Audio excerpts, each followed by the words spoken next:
Hi friends, Ettuthokai நூல்கள் பார்ப்போம். நற்றிணை, நல்ல குறுந்தொகை, ஐங்குறுநூறு, ஒத்த பதிற்று 10, ஓங்கு பரிபாடல், கற்றறிந்தார் ஏத்தும் கலியோடு, அகம்புறம் என்று இத்திருத்த எட்டுத்தொகை. இந்த பாடல் படிச்சிட்டோன்னா உங்களுக்கு எட்டுத்தொகை நூல்கள் ஈஸியாக இருக்கும். இப்போ நற்றிணை குறுந்தொகையோட அடைமொழி என்னன்னு கேட்டோன்னா நல்ல.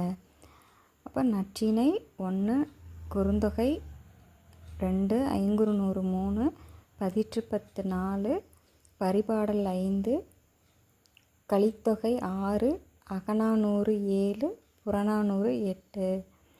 ஸோ இந்த பாடல் மனப்பாடம் பண்ணிக்கிட்டிங்கன்னா உங்களுக்கு எட்டுத்தொகை நூல் ஈஸியாக இருக்கும். அதோட அடைமொழியும் நம்ம ஞாபகம் வச்சுக்கலாம். இப்போது இதோட பெயர் காரணம் எப்படி வந்ததுன்னு பார்ப்போம். நற்றிணை, இப்போ நன்மை கூட்டல் திணைன்னு பிரிக்கலாம். இதை அடுத்து நல் ப்ளஸ் திணைன்னு பிரிக்கலாம். நல் ப்ளஸ் திணைனா நல்ல ப்ளஸ் ஒழுக்கம். அகவாழ்வில் நல்லொழுக்கம் பற்றி கூறும் பாடல். இதோட அடி வரையறை பார்த்திங்கன்னா 9 அடி முதல் 12 வரை உள்ள 400 பாடல்களின் தொகுப்பு தான் நற்றிணை. நம்ம நற்றிணையில் நமக்கு 400 பாடல்கள் இருக்குது. நல்ல குறுந்தொகை, குறுந்தொகையோட அடைமொழி நல்ல. இப்போ குறுந்தொகை 400 குறுகிய தொகை பாடல் தொகுத்திருப்பாங்க, 400 குறுகிய பாடல்களை கொண்டு. இதுவும் பார்த்திங்கன்னா அகவாழ்வின் நன்மை கருதி 4 முதல் 8 வரை உள்ள 400 பாடல்களை கொண்டது.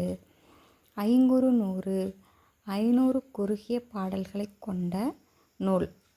ஐங்குறுநூறு 500 பாடல்கள் இருக்குது. இதை எப்படி பிரிக்கலாம்னா 5 + குறுகிய + 100 ஐங்குறுநூறு. இதோட அடிவரையறை பார்த்துக்கோங்க. 3 முதல் 6 அடிகளை கொண்ட ஐங்குறுநூறு. இது 500 பாடல்களை கொண்டது. பதிற்று 10ஓட அடிமொழி ஒத்த பதிற்று 10. சேரநாட்டு அரசர்கள் பதின்மரை பற்றி 10 10ஆக பாடப்பட்ட 100 பாடல்களை கொண்ட தொகை நூலாகும்.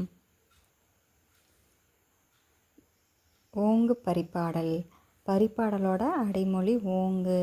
இப்போ இதை எப்படி சொன்னால் பரிபாட்டு, ஓங்கு பரிபாடல், இசைப்பாட்டு என்னும் சிறப்பு பெயர்களை கொண்டது. 3 சிறப்பு பெயர்களுமே இந்த பரிபாடலுக்குரியது. பரிபாட்டு, ஓங்கு பரிபாடல், இசைப்பாட்டு என்னும் சிறப்பு பெயர்களை கொண்டது. இனிய ஓசைநயம் அமைந்த பாடல் என குறிப்பிடப்படுவது. ஸோ ஓங்கு பரிபாடல் என்னன்னு சொல்கிறாங்கன்னா இனிய ஓசைநயம் அமைந்தது. அடுத்து அகம் புறம் பற்றிய பாடல்களின் தொகுப்பு. இப்போ இந்த பரிபாடல் தான் அகம் பற்றியும் சொல்லியிருப்போம், புறம் பற்றியும் சொல்லியிருப்போம். அடுத்து கற்றறிந்தார் ஏத்தும் களி, அதாவது கலித்தொகை. கற்றவர் விரும்பி படிக்கும் கலிப்பாவால் பாடப்பட்டது. இதோட பாவகை கலிப்பா. இனிய ஓசைநயம் மிக்க கலிப்பா வகையால் பாடப்பட்ட நூல். 150 பாடல்களை கொண்டது. அப்போ கலித்தொகை 150 பாடல்களை கொண்டது. அகநானூறு, அகம் + 400. அகம்னா உள்ள, புறம்னா வெளியே. ஸோ அகம் + 400 அகப்பொருள் பற்றிய 400 பாடல்களின் தொகுப்பு.